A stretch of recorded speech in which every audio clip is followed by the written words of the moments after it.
네, 안녕하십니까. 네, 안녕하세요. 지금 정의당 원내대표로 만장일치로 추대가 되셨습니다. 네. 이제 가장 궁금한 거는 초선임에도 불구하고 가장 급성장한 정치인 중에 한 명으로 주목받고 있는데요. 원내대표가 되긴 하셨지만 부담감도 상당히 크실 것 같습니다. 책임감도 많이 느끼시고 어떻습니까? 뭐 이제 긍정적인 평가를 먼저 해주시니까 감사하고, 그런데 지금 원내대표로 이렇게 추대되면서 느꼈던 부분은 국회의장 그리고 각 당의 원내대표를 만나면서 인사할 때 이야기한 그대로예요. 먼저 착잡하다, 심정이. 축하한다는 말에 그 이야기를 하면서 본 노회찬 원내대표의 그 빈자리를 채워야 하는 그런 과정에서 많은 생각이 좀 들었고, 또 한편으로는 저 역시나 노회찬 원내대표께서 걸어오셨던 그런 역정에는 비할 바는 아니지만 정말 자갈밭 같은 길을 30년 이상 살아온 또 다른 후배의 한 사람으로서 더 국민을 향해서는 정갈한 마음으로 또 국회 내에서는 경결하게 활동력을 높이는 것이 바로 그분의 뜻을 받들고, 또 한편으로는 정의당에 보내주고 계시는 국민들의 성원, 응원에 보답하는 것이고, 결국 그것이 진보 정치의 제대로 된 모습을 보여줘야 된다. 좀 이런 측면에서 한편으로는 어깨가 더 무겁고 한 것이 사실이죠. 네. 앞으로 원내대표로서 당 이제 원 구성이라든가 이런 부분들 이끄셔야 되는데 어떻게 이끌어 나가실 계획입니까? 저는 이제 기조가 정의당은 제대로 된 진보 정치의 그 내용을 국민의 삶의 현장에 그대로 맞닿게 만들어야 된다는 것을 기본 철학으로 좀 가지고 있는 것이고요. 또 하나는 현재 정부가 무슨 정부냐? 촛불 정부다. 현재 대통령은 촛불 대통령이다. 즉 촛불 민심 그대로의 부분을 일관되게 해오는 정당이 누구냐? 정의당이다. 거기에 대한 정치의 새로운 부분을 보여준 것에 대한 국민들의 그 응원과 성원에 보답하는 정치 활동을 하는 것이 저의 기본 책무이다. 이렇게 생각하고 있습니다. 지금 정의당의 과제이기도 하고 야당의 과제이기도 한데요. 지금 처음 문제는 민주평화당과의 어떤 공동 원내교섭단체를 다시 회복하는 문제인데 이 부분은 좀 진전이 있습니까? 어떻습니까? 정말 상당히 전국을 찌르는 그런 난해하면서도 꼭 이루어내야 될 부분을 동시에 문제와 과제를 당긴 그런 질문이신데요. 실은 이제 정의당의 입장에서는 풍찬노숙의 예정이었다. 그리고 요구는 원래 국회 내 교섭단체 구성의 조건 자체가 20석 이상이라는 것은 세계적으로 있을 수가 없는 것이었고, 그렇기 때문에 최소한 10석 내지는 정당 득표율 그 부분을 선으로 해서 다당제 부분에 있어 소수 의견이 제대로 반영될 수 있도록 하는 일관된 주장이었는데, 민주평화당과 함께 공동교섭단체를 구성해서 역할을, 현실 정치에서의 역할을 높이면서 그런 것들을 바꿔가자 하는 부분들을 이미 진행을 했거든요. 그러니까 한번 뭐 제대로 된 정치의 맛을 이렇게 좀 느끼고 나면 더 서운하고 허탈하더라고. 실제로 이제 노회찬 원내대표께서 그렇게 돼가지고 교섭단체 지위를 상실했단 말이죠. 그런데 그 후폭풍이 바로 오더라고요. 그래서 지금은 민주평화당뿐만이 아니라 제가 직무대행 시절부터 해가지고 원내대표로 같이 송금주 의원이나 이용호 의원에게 한 두세 번 만났습니다. 그런데 저는 좀 진정성 있게 이야기했습니다. 그 빈자리를 채워주는 것이 여러분이 오히려 국민들한테 긍정적인 메시지를 주는 것이지 무슨 그대로 가지고 올 수 있는 거니까. 그래서 좀 공동 교섭단체를 만들어서 제대로 된 좀 원내 활동을 하는데 힘을 좀 보태주시라 하고 좀 요청해 놓은 상황이고요. 그분들이 정기국회 전까지는 지금 고민을 하고 계시는데 어떻게 됐든 간에 솔직한 결과가 나오지 않을까. 잘 되기를 좀 바라죠. 네. 예. 그리고 이제 상당히 고무적인 것들은 네. 정의당이 최근에 야당에서는 그래도 지지율을 상당히 네. 국민들의 어떤 국민적 지지를 많이 얻고 있다는 건 위로가 되는 부분이긴 합니다만 여전히 문재인 대통령이라든가 민주당에 대한 지지율이 낮아지고 있음에도 불구하고 하락하고 있음에도 불구하고 정의당이라든가 다른 야당이 독보적으로 뭔가 대한정당으로서의 선택 정당에 되지 못하고 있는 부분이 지금 노출되고 있는데 이 원인이 무엇이라고 생각하십니까? 저는 그 정의당이 최근에 15% 이상의 어떻게 보면은 지지율로 보면 이미 우리가 표방했던 제1야당이 된 건데 제1야당을 실질적으로 만들어내는 것은 2020년의 부분입니다. 이러한 지지를 보내주신 것은 실제로 대선 과정과 지방선거 과정을 통해서 꾸준히 좀 상승세를 이어가다가 특히 저는 이제 노회찬 의원님에 대한 부분에 있어서 국민들께서 정의는 너희들이 있어야겠구나. 정말 이렇게 돼서는 안 된다. 뭔가 촛불 민심 그대로의 정치개혁이 이루어지려면 정의는 너희들이 중심이 돼야 되겠다 하는 그런 국민들이 있다. 그럼에도 불구하고 아직 현실적으로는 정치 현실에 기반하는 거니까 현실적으로는 5석밖에 되지 않고 있는 그런 어려움이 있고요. 또 하나는 그러면 이 문재인 정부와 한편으로는 협력적인 측면을 해서 잘 성공하기를 바라는 것. 그것은 국민들에게 필요한 부분이니까요. 그 부분과 함께 또 한편으로는 요즘 이상한 기류, 제가 그래서 대통령 만났을 때 청와대에서 그런 이야기를 했어요. 모두 발언에. 이 이상한 기류가 난기류로 돼서는 안 된다. 그것은 국민들의 피해가 아니까 그대로 가시고 정확하게 좀 신중하게 특히 이 규제 하나 이런 부분이라든가 이런 역할을 제대로 하는 것이 우리의 몫이고요.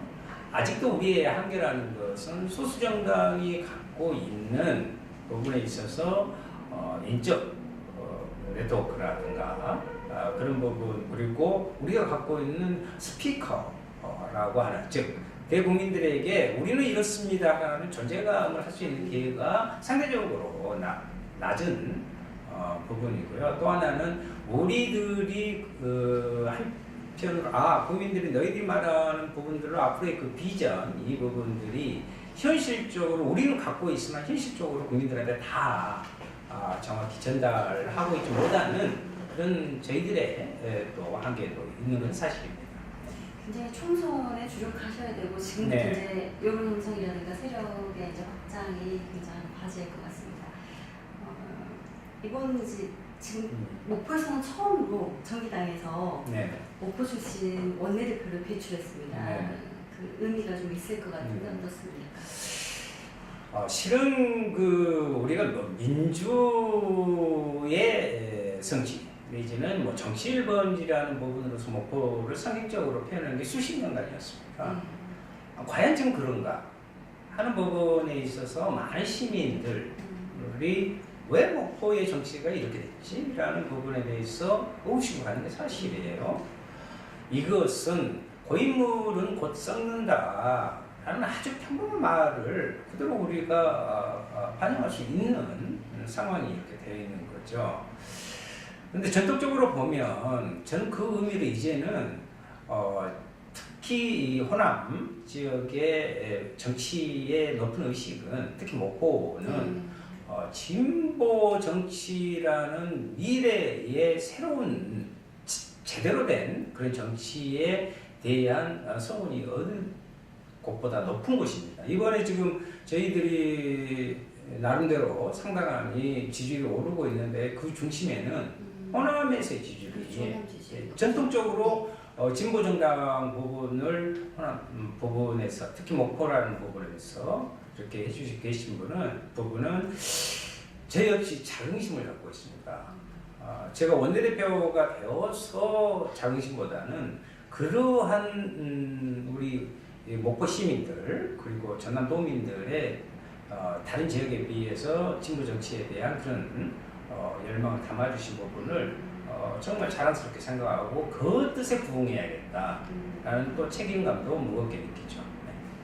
지금 최근에 보면 그 의료법이라든가 이제 소수 약자들에 대한 건강보험, 뭐 이제 의료 정책, 그다음에 민생기업법, 그다음에 이제 그 가난한 서민들, 약자들 위주의 이런 정책 발의들을 많이 하고 계신데요. 지역 현안은 어떤 것들이 있습니까?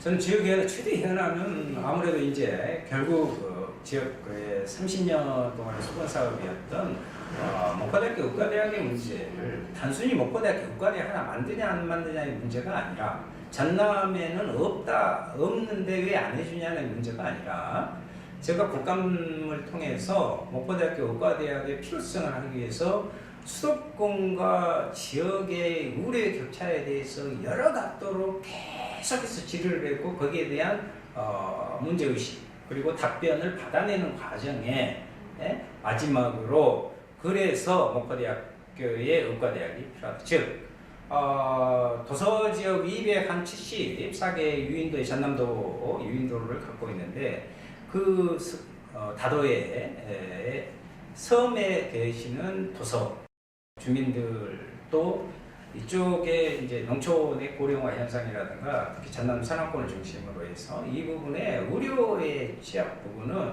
지금 실질적으로 다 장관 앞에서 복지장관 앞에서 다 제시했습니다. 그래서 정말 교육부와 잘 상의해서 열심히 해보겠다 했고 지금 교육부에서 처음으로 목포대학교 의과대학의 설치에 대한 영역이라는 목을 정확히 목포대 의과대학이라는 목을 정해서 예산을 편성을 해서 지금 영역에 들어가 있는 상황이기 때문에요. 그걸 바탕으로 해서 여기에 목포대학교 의과대학 그래서 공공의료 가장 취약한 곳에서 공공의료의 거점 그래서 모범을 보여내는 것이 전국적으로 대단히 중요한 의미를 갖는다. 이것이 제가 제일 역점을 둔 부분이고요. 또 하나는 목포의 비전을 좀 정확히 지금부터 준비하자는 거예요. 그래서 경제적인 측면, 특히 산업적인 측면에서 보면 조선산업의 부분들을 새로운 각도로 지금부터 좀 전환시켜야 된다. 여기에 대한 고부가 가치의 선박이라든가 이런 부분에 틈새와 함께 대단히 국가적인 전략적인 그런 그 선박 해양 그 산업 부분에 대해서 새로운 부분을 지금부터 준비해야 된다는 이것 하나 같고 그래서 이제 물론 이제 뭐 제2 해경 정비창 같은 경우도 지금 앞전에 얘기를 통해서 이야기해서 지금 진행되게 돼 있습니다만은 세 번째 마지막으로는 우리는 실제 근대 역사 문화의 그 자산이 그 어느 곳보다 풍부한 곳이 목포입니다. 그것이 아픈 역사의 과정을 거쳐왔지만 그것을 오히려 우리가 우리의 것으로 재해석하고 또 미래지향적인 부분으로서 그것을 목포 근대 역사 문화의 그 도시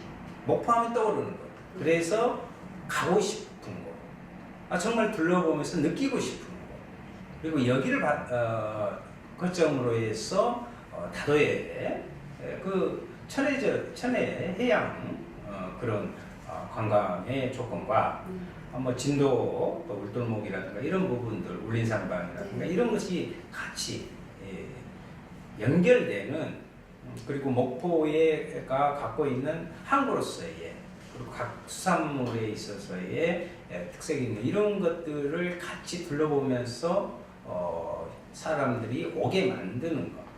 저는 이 3대 비전을 목표로 해서 하는 것이 목표를 지역을 바꿔 나가는 계기가 그것이 바로 시민의 삶을 구체적으로 바꾸고 아니 목포시의 미래를 정확히 그냥 부호가 아니라 하나하나 차곡차곡 준비해 나가는 그런 것이 바로 정치가 아니냐 제대로 된 정치가 아니냐 그렇게 생각하고 있습니다.